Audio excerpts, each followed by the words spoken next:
Break के बाद दोबारा आपका इस्तकबाल है। अब नजर डालेंगे कौमी और बैनुल-अक़वामी खबरों पर।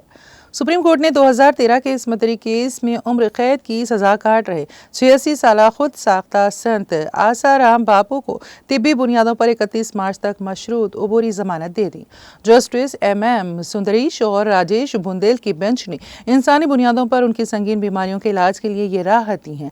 बेंच ने आसाराम पर जमानत पर जेल से बाहर रहने के दौरान सबूत के साथ छेड़छाड़ न करने और अपने पैरोकारों से मुलाकात न करने समेत कई शराइत आयद की हैं। 31 मार्च 2025 तक अबूरी जमानत देते हुए बेंच ने उन्हें इस मुद्दत के दौरान आयद शराइत की तामील करने की हिदायत दी और इशारा दिया कि जमानत की मुद्दत खत्म होने की तारीख के आसपास आसाराम की तिब्बी हालत का दोबारा जायजा लिया जा सकता है।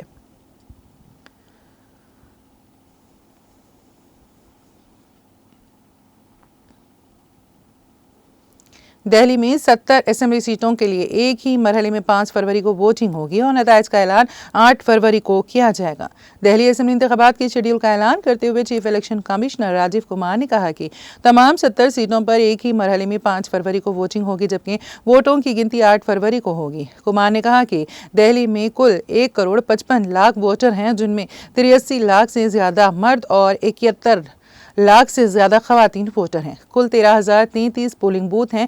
चीफ इलेक्शन कमिश्नर ने इलेक्ट्रॉनिक वोटिंग मशीन EVM के साथ किसी भी किस्म की छेड़छाड़ को बेबुनियाद करार देते हुए कहा कि EVM में गैर कानूनी वोटिंग का कोई इम्कान नहीं है। EVM एक फुल प्रूफ डिवाइस है। वोटिंग के बाद इसे सील कर दिया जाता है। EVM को किसी भी तरह से हैक नहीं किया जा सकता और ये इलेक्शन का सबसे महफूज तरीका है। वोटों की गिनती से पहले हर EVM की मोहर की जांच की जाती है।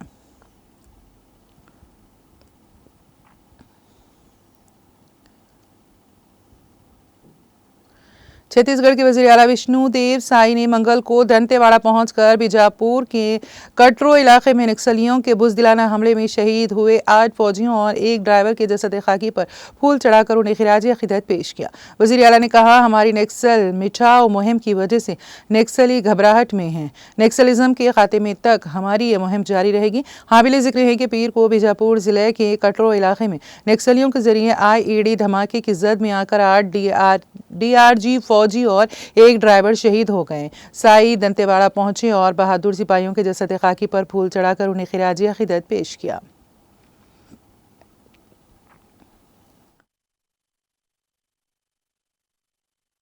हरकत किए हैं और कल दिनांक 6 जनवरी को हमारे DRG और बस्तर फाइटर्स के 8 जवान ID ब्लास्ट में शहीद हो गए। मैं उन सभी अमर शहीदों को विनम्र श्रद्धांजलि अर्पित करता हूं और भगवान से प्रार्थना है कि उनके शोक संतप्त परिवार को इस शोक को सहने की संबल प्रदान करें। और एक जो वाहन चालक था सिविलियन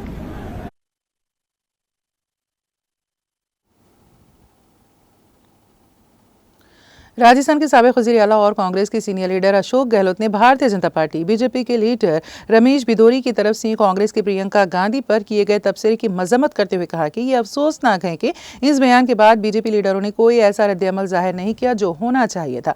गहलोत ने मंगल को मीडिया से बात कही। बिधोरी के बयान को घटिया और काबिल मजम्मत करार देते हुए उन्होंने कहा कि मुल्क का माहौल इस कदर मुतनाज़ हो गया है और बिधोरी का जो बयान सामने आया है, इससे ज़्यादती घटिया बात और क्या हो सकती है। ये मुल्क के तमाम लोगों और सियासी रहनुमाओं की जिम्मेदारी है कि वो ख़वातीन की इज्जत व तकरीम को बरकरार रखें।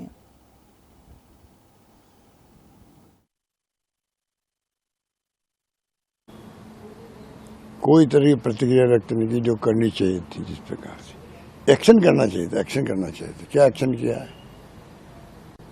तो आप समझ सकते हो कि देश किस दिशा में जा रहा है। बहुत ही गंभीर हालात है देश में। ध्रुवीकरण की राजनीति ऐसी हो गई है, उसके कारण चुनाव तो जीते जा सकते हैं, पर देश और प्रदेश जो है देश के, उनमें क्या स्थिति बनेगी आने वाले वक्त में, कैसे हम प्यार मोहब्बत से रहेंगे, किस प्रकार आप भाई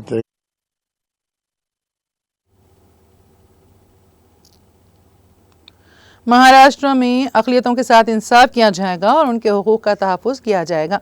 इन ख़यालात का इजहार रियासत के अक़लियती उमूर वज़ीर दत्तात्रेय मामा भरने ने मंतारिया में अपने ओहदे का चार्ज संभालने के बाद किया। इस मौके पर उन्होंने मुख्तलिफ शोबे ज़िंदगी के सरकर्दा अफराद को भी मदऊ किया था।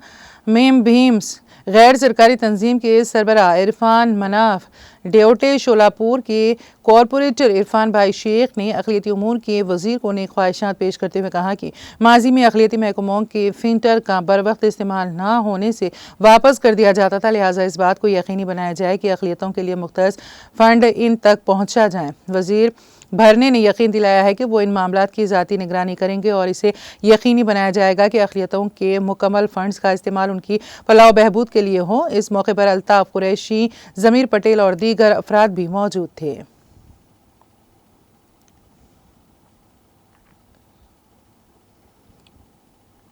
बिहार में पूर्णिया से रुकने पार्लियामेंट राजेश रंजन उर्फ पप्पू यादव ने Bihar public service commission BPSC के 70वें इम्तिहान को मनसूख करके दोबारा इम्तिहान कराने और बेज़ाब्तगियों की जांच के लिए गवर्नर आरिफ मोहम्मद खान से मुलाकात की और उन्हें एक मेमोरेंडम पेश किया। यादव ने मंगल को कहा कि गवर्नर ने अब तक मुनक़दा तमाम इम्तिहानात में पेपर लीक होने की जाँच का यकीन दिलाया है।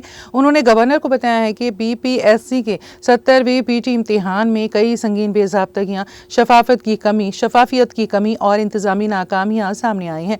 इन वाक़ियात से इम्तिहान की साख को गहरा नुकसान पहुंचा है। इम्तिहान के इनेकाद और इसके बाद के हालात भी तशवीशनाक हैं। राजभवन के बाहर नामानिगारों से बात करते हुए यादव ने कहा कि प्रशांत किशोर शिखंडी है और इनका ये मुतालबा है कि राहुल गांधी और तेजस्वी यादव तलबा की तहरीक में क़यादत करें। यह मुज़हका ख़ैस हैं।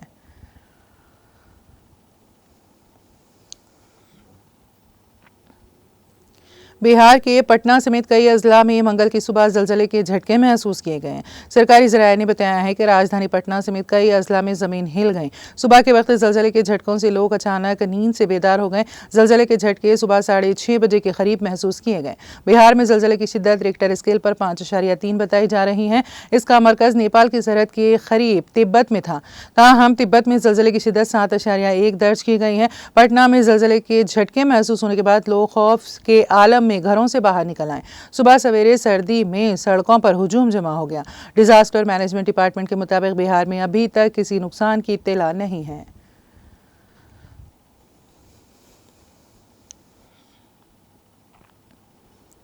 बिहार में पटना जिले के फुलवारी शरीफ थाना इलाके में पुलिस और मुजरिमों के दरमियान तसादुम में 2 मुजरिम हलाक और एक पुलिस एहलकार जख्मी हो गया। पुलिस ज़राए ने मंगल को बताया है कि इत्तला मिली थी कि पीर की रात देर गए जुरैम पेशा अफराद डकैती की मनसूबाबंदी के साथ हिंदुस्तानी गांव पहुंचे हुए हैं। इस इत्तला पर थाना फुलवारी शरीफ की पुलिस मौके पर पहुंच गई। मुजरिमों ने पुलिस को देखते ही फायरिंग शुरू कर दी। पुलिस ने भी जवाबी फायरिंग शुरू की। इस दौरान 2 मुजरिमों को गोली लग गई। पुलिस ज़राए ने बताया है कि दोनों मुजरिमों को इलाज के लिए Phulwari Sharif primary health centre लाया गया, जहां डॉक्टरों ने उन्हें मुर्दा करार दे दिया। इस वाक़े में पुलिस एहलकार विवेक को भी गोली लगी थी, जो पटना एम्स में ज़ेरे इलाज है। लाशों को पोस्टमार्टम के लिए भेज दिया गया है।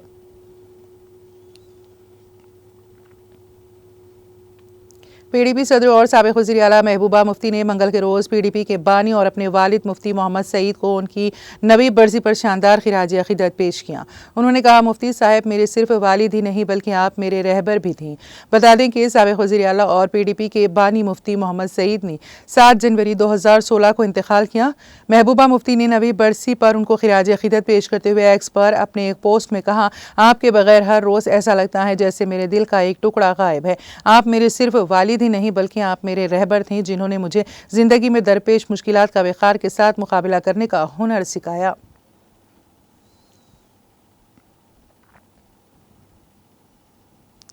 अलायान टूर एंड ट्रैवल्स इदारे की जानिब से आज जनूबी कश्मीर के तराल में उम्रा पर जाने वाले आज़मीन के लिए एक तरबियती प्रोग्राम का अहतमाम किया गया, जिसमें आज़मीन को तरबियत फराहम की गई ताकि वो अपने इस सफ़र को आसान तरीके से अंजाम दें। इदारे के सरबराह गुलजार अहमद ख़ान के मुताबिक वो इस प्रोग्राम में उम्रा पर जाने वाले आज़मीन को अहम जानकारी फराहम करते हैं ताकि उनके सफ़र में आसानी हो। उन्होंने कहा कि इस दौरान अमन व अमान की दुआएँ भी की जाती हैं।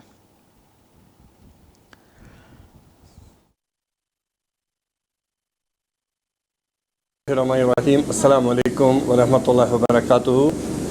ये जो हमारा ओरिएंटेशन प्रोग्राम है, ये ज़ायरीन के लिए खुसूसी होता है, ज़रूरी होता है, क्योंकि ज़रूरी इसलिए होता है, जो ये ज़ायरीन होते हैं इसमें कुछ पढ़े लिखे होते हैं, कुछ इलिटरेट होते हैं, इनको हम इधर ही तरबियत देते हैं कि आपका सफ़र कैसे आसान हो जाएगा और शरीयत एतबार से कैसे हो जाएगा, ताकि इनका उम्रा अल्लाह ताला कबूल फरमाएगा इंशाल्लाह और हमें भी इनके साथ साथ चलने की सादत मिलेगी।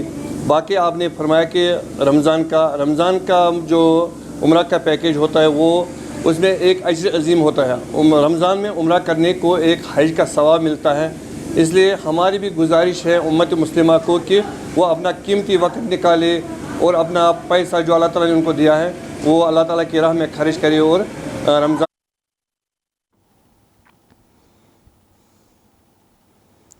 श्रीनगर के नौहिटा इलाके में मंगल की सुबह आग की एक भयानक वारदात में 5 रिहायशी मकान और 4 दुकान खाकिस्तर हो गए। ज़राए ने बताया कि नौहिटा के बहाउद्दीन साहब इलाके में, जो एक गुंजान आबादी वाला इलाका है, में मंगल की सुबह आग नमूदार हुई, जिसके शोलों ने मुत्तसिल वाक़े दूसरे तामीराती ढांचों को अपनी लपेट में ले लिया। उन्होंने कहा कि आग के लगने के बाद इलाके में लोग जमा हो गए और आग बुझाने की कोशिशों में जुट गए। महकमे फायर एंड एमरजेंसी के एक अहदेदार ने बताया है कि आग के बारे में इत्तला मौसूल होते ही फायर टेंडर्स को गाड़ियों व दीगर जरूरी सामान के साथ जाए वारदात पर भेज दिया गया, जिन्होंने इंतहाई मेहनत करके इस आग पर काबू पाया।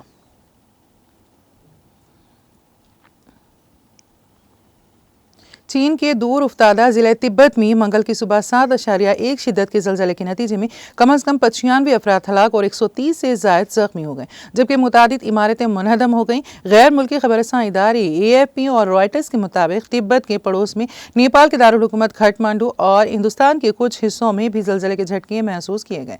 चीन के सरकारी टेलीविजन ने ज़लज़ले के 6 घंटे बाद खबर दी कि तिब्बत में ज़लज़ले के नतीजे में कम अज़ कम 95 अफराद हलाक और 130 ज़ख्मी हुए हैं। अमेरिकी जियोलॉजिकल सर्वे के मुताबिक ज़लज़ले की शिद्दत 7.1 रिकॉर्ड की गई। चीन के ज़लज़ला नेटवर्क सेंटर के मुताबिक ज़लज़ले की शिद्दत 6.8 रिकॉर्ड की गई, जिसकी शिद्दत नेपाल की सरहद के करीब मुकामी वक्त के मुताबिक सुबह 9:05 पर महसूस की गई।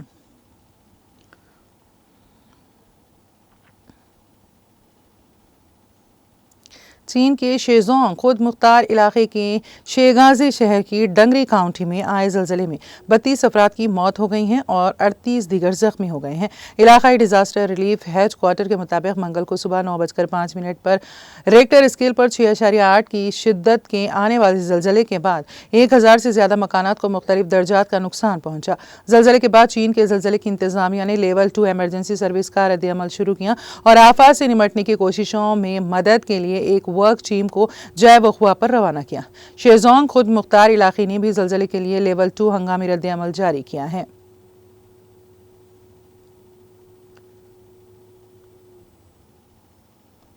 नेपाल की वादी में मंगल की सुबह ज़लज़ले के शदीद झटके महसूस किए गए। पुलिस का कहना है कि अभी तक किसी जानी या माली नुकसान के बारे में कोई इत्तला नहीं है। नेपाल पुलिस के तर्जुमान यशवा अधिकारी ने चीन की खबरसां एजेंसी जिनोहा को बताया है कि मुल्क भर की पुलिस से ये जानने के लिए कहा गया है कि आखिर हुआ क्या है और अभी तक किसी जानी या माली नुकसान की कोई इत्तला नहीं है। नेपाल के national earthquake monitoring and research centre के सीनियर सेस्मोलॉजिस्ट लोक बेजे अधिकारी ने रेक्टर स्केल पर ज़लज़ले की शिद्दत 7.0 बताई है।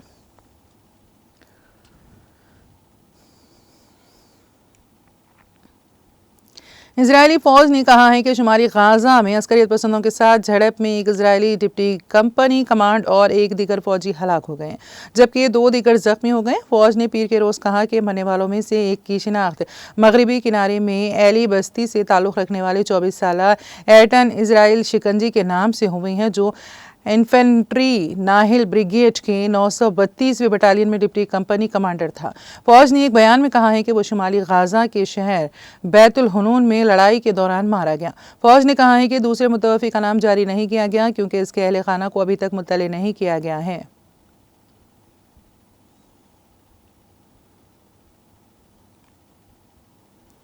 अमेरिकी रियासत लुइसियाना में बर्ड फ्लू H5N1 से एक मरीज की मौत हो गई। अफसरान ने पीर को कहा कि इस साल सूबे में इस बीमारी से होने वाली ये पहली मौत है।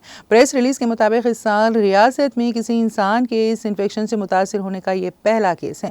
महकमा ने कहा है कि मरीज की उम्र 65 साल से ज़्यादा थी और उसे मुतादिद बीमारियाँ थीं। महकमा ने बताया है कि मरीज को गैर तिजारती बैकयार्ड के झंडों और जंगली परिंदों के साथ राब्ते में आने के बाद H5N1 इन्फेक्शन हुआ। महकमा ने कहा है कि यह केस जनूब मशरक़ी अमेरिकी रियासत में H5N1 का वाहिद इंसानी केस है और महकमा की सेहत आमा की वसी तहकीकात में H5N1 का कोई दूसरा केस या फ़र्द से फ़र्द में मुंतकिल होने का कोई सबूत नहीं मिला है।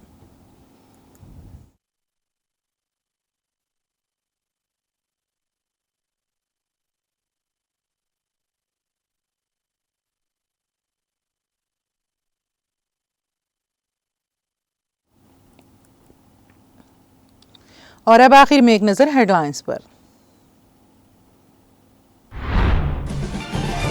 KTR के खिलाफ फार्मूला ई रेस मामला, तेलंगाना हाईकोर्ट में किए तारक रामाराव की दरख्वास्त खारिज।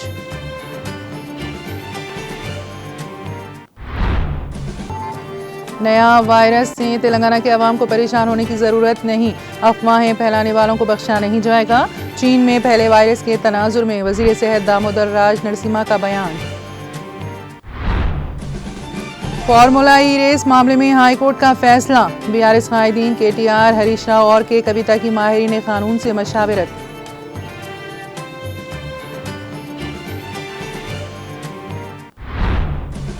गैर कानूनी मुकदमात में तारक रामाराव को माखूज करने वज़ीर आला तेलंगाना की कोशिश।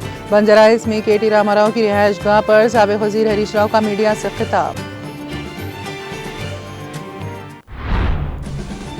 अवाम और किसानों की तवज्जो हटाने के लिए रेवंत रेड्डी KTR के खिलाफ कर रहे हैं साजिश। फार्मूला ई रेस केस में हुकूमत के इल्ज़ामात बेबुनियाद, साबिक़ वज़ीर जगदीश रेड्डी का मीडिया से खिताब। करीमनगर में महात्मा ज्योतिबा फूले गुरुकुल विद्यालय के 23 तलबा मुश्तबा जहरीला खाना खाने से बीमार। मुतासरा 13 तलबा अस्पताल में दाखिल, 10 तलबा इब्तिदाई तिब्बी इमदाद के बाद discharge. Additional collector P Desai ने किया मुआयना।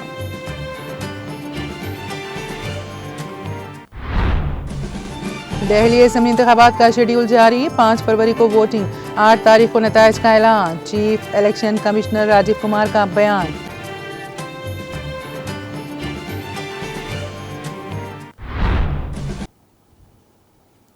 तेलंगाना एक्सप्रेस में फिलहाल इतना ही। ताज़ा तरीन अपडेट्स के लिए देखते रहिए TTV। अब मुझे और मेरी पूरी टीम को दे इजाज़त। खुदा हाफिज़।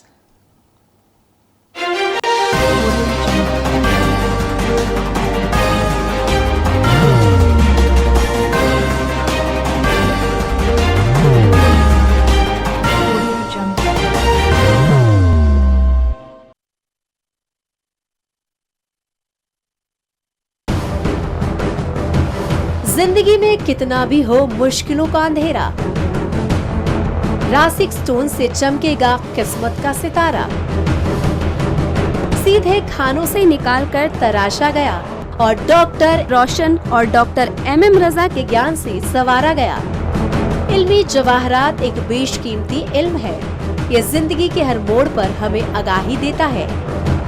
हमारी नाकामयाबी, कारोबार में परेशानी, शादीशुदा जिंदगी में तनाव, औलाद की परेशानी, प्यार के मसाइल, लव मैरिज, पैसों की तंगी, पढ़ाई में असफलता, सेहत में खराबी, क्या यही है जिंदगी?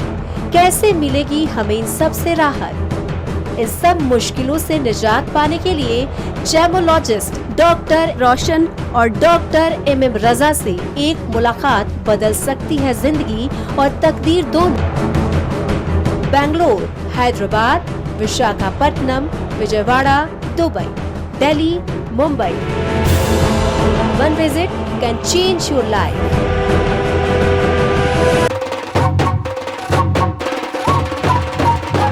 जगमग दिल के तारों में रिश्तों की होगी धुन, सोनिए तू, उखड़िए तू, सबको सुनाने अपने दिल की ट्यून, डार्लिंग दुल्हनिया तुझे, अब रुक मत, ये मोमेंट तेरा है। डार्लिंग दुल्हनिया तुझे। Be the showstopper, be the showrunner. Show how it's done. Come celebrate the Brides of India with Malabar Gold and Diamonds.